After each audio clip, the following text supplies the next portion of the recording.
안녕하세요. 창업을 도와주는 윤 선생입니다. 오늘은 지식 창업으로 창업하기 5번째 시간인데요. 지금까지 우리가 좋아하는 일과 하고 싶은 일 자체를 어느 정도 도출하시고 정리하셨다고 하면 좀 더 구체적인 부분으로 실행 계획까지 세울 수 있는 부분들에 대해서 말씀드리고자 합니다. 저는 보통 어떤 결론을 확장시키거나 생각을 정리할 때 마인드맵이라는 프레임워크를 사용을 하는데요.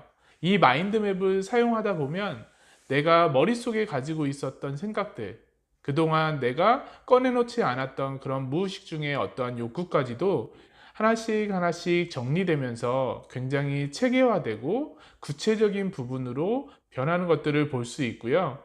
그러한 체계화된 어떠한 부분들을 바탕으로 해서 내가 앞으로 해야 되는 세부 계획이라든지 이런 부분들 짜는데 굉장히 많은 도움이 됩니다. 그러면 화면을 전환해서 마인드맵에 대해서 좀 더 알아보신 이후에 어떻게 생각을 정리하고 아이디어를 확장시켜 나가는지 실습해 보도록 하겠습니다. 일반적으로 이 마인드맵이라고 불리우는 것은 우리가 소위 알고 있는 어떤 브레인스토밍처럼 아이디어를 확장하고 생각을 정리하는 방법 중에 가장 대표적인 부분이라고 볼 수 있고요. 토니 부잔이라는 사람이 개발해서 아마 전 세계적으로 생각을 정리하는 부분, 뭔가 확장시켜 나가는 기초 단계에서는 가장 많이 쓰여지는 프레임워크라고 보시면 됩니다. 마인드맵의 방법은 굉장히 간단한데요. 뭔가 특별한 툴 안에서 진행하는 부분이 아니라 내가 자유롭게 어떠한 문제를 가지고 그것을 방사형이든 가시형이든 어떠한 형태로든 뿌려나가면서 내 생각을 정리하고 내 아이디어를 확장시켜 나가는 부분이라고 보면 됩니다. 또 하나 마인드맵의 장점은 뭐냐면 아이디어가 굉장히 깔끔하게 정리가 되고요. 그리고 전체적으로 모든 부분들을 한눈에 볼 수 있게, 한눈에 확인할 수 있는 장점이 있습니다. 마인드맵에서 중요한 부분은 생각을 제어하지 않는다는 부분입니다. 그러면 제가 이전에 정리했던 마인드맵을 보여드리면서 다시 한번 좀 설명을 해드리겠습니다. 1대1 컨설팅을 통해서 자기가 좋아하는 일에서 좀 더 구체적인 부분으로 정리했던 부분인데요. 마케팅적인 부분부터 시작해서 여행, 글쓰기, 여행 다니는 것, 이런 부분들 해서 쭉 진행을 했었는데요. 내가 하고 싶은 종목, 그 다음에 하고 싶은 것들, 이런 부분들 자체를 세부적으로 계속 생각나는 대로 펼쳐나가시면서 이 안에서 내가 정말 좋아하고 하고 싶은 일이 뭔지를 결정하시는 부분이라고 보시면 됩니다. 이분 같은 경우에는 2시간 정도 이야기를 하시고 이 마인드맵을 통해서 뭔가 정리를 하시면서 하나씩 하나씩 본인이 하고 싶은 부분들을 좁혀나가고 하나씩 하나씩 뭔가 정리했었는데요. 물론 이런 컴퓨터나 이런 부분들을 이용하시면 내가 제약 없이 뭔가 계속해서 꼬리에 꼬리를 물면서 나아갈 수 있기 때문에 좀 더 유리한 면은 없지 않아 있는데요. 꼭 그렇지 않더라도 어떤 종이나 이런 부분들에서 써 나가시면서 생각을 정리하시다 보면 아마 내가 그동안 머릿속에만 있었던 생각들이 하나둘씩 표출되면서 그러한 것들 안에서 좀 더 구체화시킬 수 있는 경험들을 분명히 하실 수 있다라고 오늘은 생각을 정리하고 아이디어를 확장시키는 부분에 있어서 마인드맵이라는 대표적인 이 프레임워크를 사용해서 정리를 해 보았고요. 이러한 마인드맵을 통해서 뭔가 정리를 해나가다 보면 그 다음에 이러한 결정된 어떠한 주제를 바탕으로 해서 세부적으로 내가 해야 되는 부분이라든지 이런 것들 자체를 계속해서 정리하시고 하나씩 하나씩 세분화시키신다라고 하면 우리가 무언가 지금 당장 해야 되는 부분이 무엇이고 앞으로 내가 6개월 동안 아니면 1년 동안 어떠한 목표를 가지고 진행할 수 있다는 부분 자체가 결론으로 도출될 거라고 저는 생각을 합니다. 마인드맵을 통해서 내 생각이 좀 정리되고 내 생각이 좀 구체화 되셨나요? 그럼 이제 이런 구체화된 어떠한 목표 자체를 조금 더 쪼개므로 인해서 내가 실현 가능한 부분으로 만드는 방법에 대해서 말씀드리도록 하겠습니다. 우리가 일반적으로 어떤 계획을 세울 때 가장 많이 실패하는 이유가 명확한 목표 설정과 그에 따르는 실행 계획 자체가 구체화되지 않기 때문에 실패하는 경우가 대부분입니다.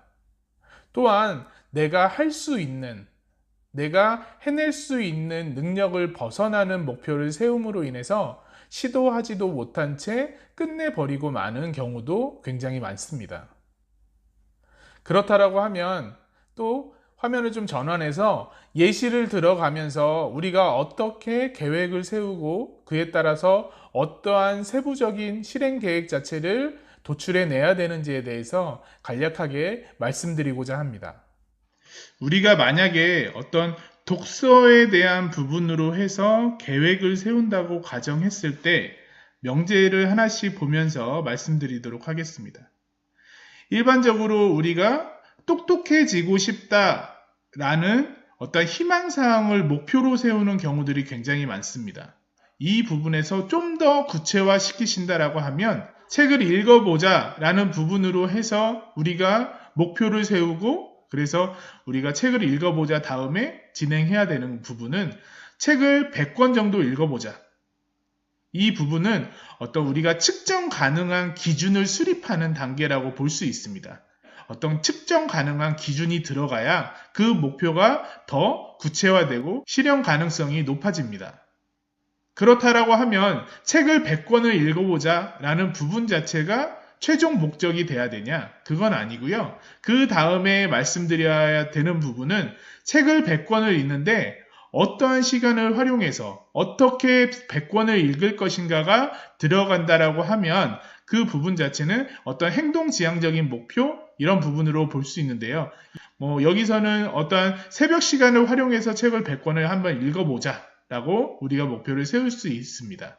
하지만 이 목표 또한 좀 더 구체화시키시고 가능할 수 있도록 만든다라고 하면 좀 더 현실 가능한 부분으로 해서 한 10권 정도 내가 목표를 세우고 현실성을 부여하는 부분이 또한 굉장히 중요합니다. 그 다음에 가장 마지막으로 봤을 때 우리가 어떠한 기간적인 부분 자체를 설정함으로 인해서 우리가 달성할 수 있는 확률이 높은 목표라고 생각할 수 있습니다. 지금까지 우리가 어떤 목표를 세우시면서 우리가 어떤 단계까지 목표를 세우셨는지를 다시 한번 살펴보시고요.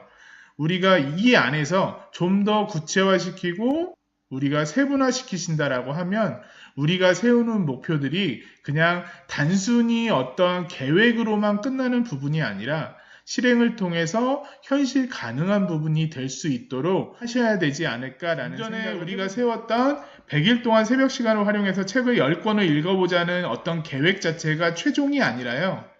이 부분을 바탕으로 해서 우리가 실현 가능한 어떤 세부 계획을 세워보신다라고 하면 저는 이것을 마이크로 플랜이라고 말씀을 드리는데요. 이 부분을 적용시키시면 예를 들어서 100일 동안 10권, 한 달에 3.3권이 될 것이고요.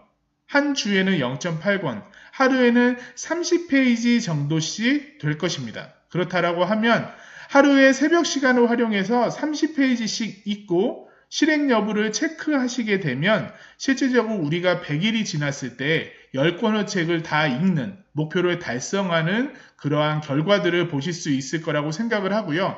제가 말씀드리는 이 마이크로 플랜이라는 부분 자체는 하루에 내가 할 수 있는 부분, 한 주에 내가 해야 되는 부분처럼 뭔가 막연한 부분에서 굉장히 실현 가능한, 내가 실현 가능한 할 수 있는 어떠한 계획까지 쪼개는 부분이 핵심 포인트라고 볼 수 있습니다.